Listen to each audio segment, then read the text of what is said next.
अस्सलाम वालेकुम। आज हम करेंगे इमाम हुसैन अलैहिस्सलाम की कुर्बानी और इस्लाम की हिफाजत का वाक़िया। इस्लाम की तारीख में कुछ ऐसे रोशन नाम हैं जो हमेशा रोशनी देते रहेंगे। उन्हीं में से एक नाम है इमाम हुसैन इब्न अली अलैहिस्सलाम का। हज़रत इमाम हुसैन अलैहिस्सलाम नबी अकरम हज़रत मोहम्मद सल्लल्लाहु ताला अलैहि वसल्लम के नवासे थे।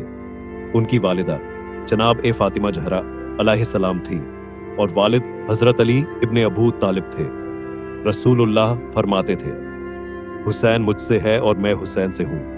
अल्लाह उससे मोहब्बत करता है जो हुसैन से मोहब्बत करता है। रसूलुल्लाह ने हुसैन अलैहिस्सलाम को अपने कंधों पर बैठाया, उन्हें चूमा और यहाँ तक कि सजदे की हालत में जब हुसैन अलैहिस्सलाम पीठ पर चढ़ गए तो आपने सजदा लंबा कर दिया ताकि बच्चा गिर न जाए। ये था उनका प्यार इमाम हुसैन से। एक और हदीस में फरमाया गया, हुसैन और हसन जन्नत के नौजवानों के सरदार हैं। अहले बैत की अहमियत, अहले बैत का मतलब है रसूलुल्लाह के घर वाले। इनमें हजरत अली अलैहिस्सलाम, हजरत फातिमा अलैहिस्सलाम, हजरत हसन अलैहिस्सलाम और हजरत हुसैन अलैहिस्सलाम शामिल हैं। कुरान में भी उनकी पाकीज़गी का जिक्र है। अल्लाह ताला तो बस ये चाहता है कि ए अहले बैत, तुमसे हर तरह की गंदगी को दूर रखे और तुम्हें बिल्कुल पाकीज़ा रखे। सूरह अहज़ाब आयत 33। रसूलुल्लाह हर नमाज के बाद अहले बैत के लिए दुआ करते और कहते, जो मेरे अहले बैत से मोहब्बत करेगा वो मुझसे मोहब्बत करता है और जो उनसे दुश्मनी करेगा वो मुझसे दुश्मनी करता है। यजीद की हुकूमत और इमाम हुसैन का इनकार रसूलुल्लाह के बाद खलीफा बनते रहे, लेकिन वक्त के साथ सियासत और इस्लाम में फर्क आ गया। जब मुआविया की मौत के बाद उसका बेटा यजीद खलीफा बना तो उसने पूरे इस्लामी आलम से बैअत, वफादारी की कसम लेने का हुक्म दिया। यजीद एक फासिक और फाजिर इंसान था, शराब पीता था, गुनाह करता था और इस्लाम के उसूलों का मजाक उड़ाता था। जब यजीद ने इमाम हुसैन से बैअत मांगी तो आपने साफ इनकार कर दिया। आपने फरमाया, मुझ जैसा यजीद जैसे की बैअत नहीं कर सकता, क्योंकि अगर आप बैअत कर लेते तो ये इस्लाम के खिलाफ होता। आप जानते थे कि यजीद की हुकूमत को मान लेना इस्लाम की बर्बादी है। मक्का से कूफा और फिर करबला। जब लोगों ने कूफा से खत भेजे कि या इमाम आइए हम आपके साथ हैं, तो आपने मक्का से सफर शुरू किया, लेकिन यजीद ने पहले से फौज भेज दी थी ताकि आपको रोक सके। आपने अपने साथ अपने पूरे घर वालों को लिया, बीवियां, बहनें, बच्चे और कुछ वफादार सहाबी। करबला एक वीरान जमीन थी जहां न नहर थी न छाया। 2 मुहर्रम 63 हिजरी को इमाम हुसैन का काफिला वहां रुका। यजीद की फौज इब्ने ज़ियाद के हुक्म पर हजारों की तादाद में आ गई। उन्हें सिर्फ एक मकसद था, इमाम हुसैन से बैअत लेना या फिर उन्हें मार देना। पानी बंद और अज़्म का इम्तिहान। 7 मुहर्रम को यजीदी फौज ने फरात नदी का पानी इमाम के खेमों पर बंद कर दिया। बच्चों के होंठ सूख गए, बीबियां प्यासी थीं और ये जुल्म हर रोज बढ़ता गया। इमाम हुसैन अलैहिस्सलाम ने बार बार अपनी हक बात समझाई, कहा, मैं जुल्म के खिलाफ खड़ा हूं, मैं इस्लाम की इज्जत और सच्चाई के लिए निकला हूं। 10 मुहर्रम अशूरा का दिन, 10 मुहर्रम का दिन आया जिसे आज हम यौम अशूरा कहते हैं। इमाम हुसैन ने अपनी जान से प्यारे जवान बेटों, भतीजों और साथियों को एक एक करके मैदान में भेजा। अली अकबर, अली असगर, कासिम, अब्बास सब शहीद कर दिए गए। हजरत अब्बास अलैहिस्सलाम पानी लेने गए और बहादुरी से लड़े, लेकिन जब पानी लेकर लौटे तो दुश्मनों ने बाजू काट दिए और फिर शहीद कर दिया। 6 महीने के अली असगर अलैहिस्सलाम को इमाम ने मैदान में लाकर कहा, अगर मुझसे डरते हो तो इस मासूम बच्चे को तो पानी दो। लेकिन जवाब में 3 नोक वाला तीर चला और अली असगर अलैहिस्सलाम की गर्दन चीर दी गई। आखिर में इमाम खुद मैदान में गए, जख्मी प्यासी हालत में लड़े और जब सजदा किया तो शिम्र मलऊन ने गर्दन काट दी। औरतों की कैद और अहले बैत की मुसीबतें। इसके बाद यजीदी फौज ने इमाम के खेमों पर हमला किया, आग लगाई और औरतों व बच्चों को कैद कर लिया। जनाब ज़ैनब और इमाम ज़ैनुल आबिदीन को जंजीरों में बांधकर कूफा और फिर शाम ले जाया गया। वहां यजीद के दरबार में जनाब ज़ैनब ने ऐसा खुतबा दिया कि लोगों के दिल कांप गए और यजीद की असलियत खुल गई। इमाम हुसैन की कुर्बानी का पैगाम, इमाम हुसैन की शहादत कोई सियासी मसला नहीं था। वो एक इंसानियत, सच्चाई और इस्लाम की हिफाजत की जंग थी। आपने जान दे दी, लेकिन जुल्म के सामने सर नहीं झुकाया। हर दौर का यजीद अलग होगा, लेकिन हुसैनी कभी झुकेंगे नहीं। रसूलुल्लाह ने फरमाया, हुसैन मुझसे है और मैं हुसैन से हूं, यानी हुसैन की मोहब्बत इस्लाम की जान है। आज का सबक, आज मुहर्रम के 10 दिनों में सिर्फ आंसू बहाना मकसद नहीं, बल्कि इमाम हुसैन अलैहिस्सलाम की राह पर चलना, सच्चाई के साथ खड़े होना और जुल्म के खिलाफ आवाज उठाना हमारा फर्ज है। इमाम हुसैन ने सिर्फ अपने लिए नहीं, हर मजलूम, हर जख्मी, हर इंसाफ पसंद इंसान के लिए कुर्बानी दी। अगर हम हुसैनी हैं, तो हमें हर दौर के यजीद से टकराना होगा, चाहे वो जुल्म की शक्ल में हो, नाइंसाफी की या बुराई की। यह एक कहानी है, मगर इसका प्रभाव लाखों दिलों में हर रोज गूंजता है।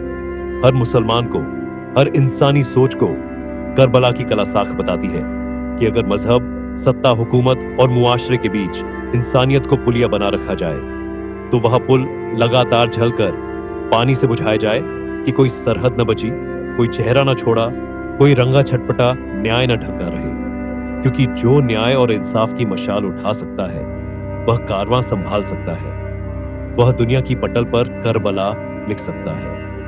करबला का वाकया एक ऐसी रोशन मिसाल है जिससे हमें जिंदगी के हर मोड़ पर सीख लेनी चाहिए, क्योंकि यह घटना सिर्फ गुजरे वक्त की कहानी नहीं, बल्कि आज के इंसान के लिए एक जिंदा सबक है कि किस तरह नाइंसाफी, झूठ, लालच और जुल्म के खिलाफ खड़े होना चाहिए, भले ही उसकी कीमत अपनी जान से क्यों ना चुकानी पड़े। हजरत इमाम हुसैन अलैहिस्सलाम और उनके अहले बैत, पैगंबर मोहम्मद सल्लल्लाहु अलैहि वसल्लम के प्यारे परिवार ने सिर्फ तलवारों से जंग नहीं लड़ी, बल्कि उन्होंने अपने सब्र, अपने उसूल और अल्लाह पर भरोसे से यह बता दिया कि जब जमाना गलत रास्ते पर चलने लगे और हक की आवाज दबा दी जाए, तब एक सच्चा मुसलमान वही होता है जो डरे नहीं, झुके नहीं और जालिम के सामने सच बोलने से पीछे न हटे। करबला हमें सिखाती है कि मजहब सिर्फ इबादत का नाम नहीं, बल्कि इंसाफ, भाईचारे, ईमानदारी और कुर्बानी का रास्ता है।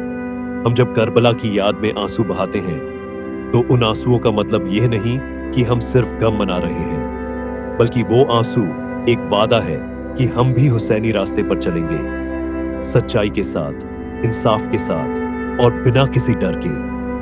मुहर्रम के पहले 10 दिन हमें खुद को सुधारने, खुद का जायजा लेने और अपने दिल को साफ करने का मौका देते हैं।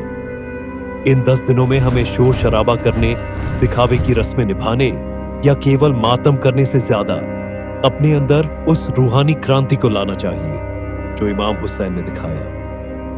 हमें चाहिए कि हम इन 10 दिनों में झूठ से तौबा करें, किसी का दिल ना दुखाए, किसी पर जुल्म न करें, गरीबों की मदद करें, भूखों को खाना खिलाएं, सब्र करना सीखें, नमाजों की पाबंदी करें और अपने गुनाहों की माफी मांगे।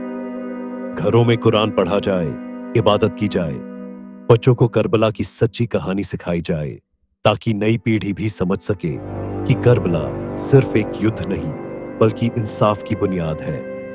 अगर हम करबला से वाकई प्रेरित होना चाहते हैं, तो हमें अपने अंदर की बुराइयों से जिहाद करना होगा, जैसे घमंड, लालच, नफरत, गलत कामों की लत। इन सब से जंग करनी होगी और अपने चरित्र को ऐसा बनाना होगा कि जब लोग हमें देखें तो कहें कि यह एक हुसैनी है, यानी वो जो जालिम से डरता नहीं, सच्चाई पर डटा रहता है और इंसानियत की सेवा करता है। मुहर्रम के पहले 10 दिन आत्मा की तालीम का वक्त होते हैं। ये वो दिन है जब हमें खुद से सवाल पूछना चाहिए, क्या हम सच बोलते हैं? क्या हम किसी के साथ नाइंसाफी करते हैं? क्या हम अपने परिवार के हक अदा करते हैं? क्या हम नमाज पढ़ते हैं? क्या हम जरूरतमंदों का ख्याल रखते हैं? ये सवाल हमें खुद को बेहतर बनाने की ओर ले जाते हैं और यही असली मकसद है हुसैन की कुर्बानी को याद करने का। हमें इन दिनों में एक दूसरे से लड़ना नहीं चाहिए, बल्कि एकता और भाईचारे का पैगाम देना चाहिए। अपने घरों को रोशन करना चाहिए दिलों के उजाले से, मतलब नेक नीयत, अच्छा व्यवहार और ईमानदारी से भरी जिंदगी जीने की कोशिश करनी चाहिए। करबला सिर्फ रोने और मातम करने का नाम नहीं, करबला जिंदगी को बदलने का नाम है। अपने अंदर के यजीद बुराई को मारने, और हुसैनी सच्चाई और ईमानदारी बनने का नाम है। इसीलिए मुहर्रम की शुरुआत होते ही हमें खुद से वादा करना चाहिए कि हम दूसरों के लिए नरमी दिखाएंगे, गलत बात का विरोध करेंगे, जुल्म के खिलाफ बोलेंगे और जब तक जिंदा है उस हुसैनी रास्ते पर चलने की कोशिश करेंगे जो पैगंबर मोहम्मद सल्लल्लाहु अलैहि वसल्लम के घराने ने हमें दिखाया। एक ऐसा रास्ता जिसमें डर नहीं, लोभ नहीं, सिर्फ अल्लाह का प्यार, लोगों की भलाई और सच्चाई का साथ होता है। यही करबला से सबसे बड़ी प्रेरणा है। खुद को पहचानो, खुद को बदलो और समाज को जुल्म से बचाने की कोशिश करो। करबला का मकसद सिर्फ जंग नहीं था, बल्कि इस्लाम को उसकी असल पहचान पर कायम रखना था। इमाम हुसैन ने हमें सिखाया कि जुल्म के सामने झुकना हराम है, सच्चाई के लिए जान दे देना सबसे बड़ी इबादत है। कुर्बानी देकर भी अगर इंसाफ बचाया जा सके तो वह कुर्बानी छाया नहीं जाती। आज का मुहर्रम, हर साल जब मुहर्रम आता है तो लाखों मुसलमान इमाम हुसैन की याद में मातम करते हैं। लेकिन ये मातम सिर्फ आंसुओं का नहीं, बल्कि यह याद है उस मशाल की जो हुसैन ने जलाई, ताकि हर दौर का इंसान जान सके कि जालिम चाहे जितना बड़ा हो, हुसैनी जज्बा उससे बड़ा होता है। निष्कर्ष, करबला सिर्फ एक दर्दनाक इतिहास नहीं, बल्कि एक जिंदा सबक है। यह हमें बताता है कि दुनिया चाहे जितनी भी बदल जाए, हक और सच्चाई की राह में चलने वाले हमेशा अमर होते हैं। यजीद तख्त पर बैठा जालिम था, लेकिन दुनिया आज भी हुसैन को सलाम करती है और यजीद को लानत। कत्ले हुसैन असल में मर्ग यजीद है। इस्लाम जिंदा होता है हर करबला के बाद। अल्लाहू अकबर।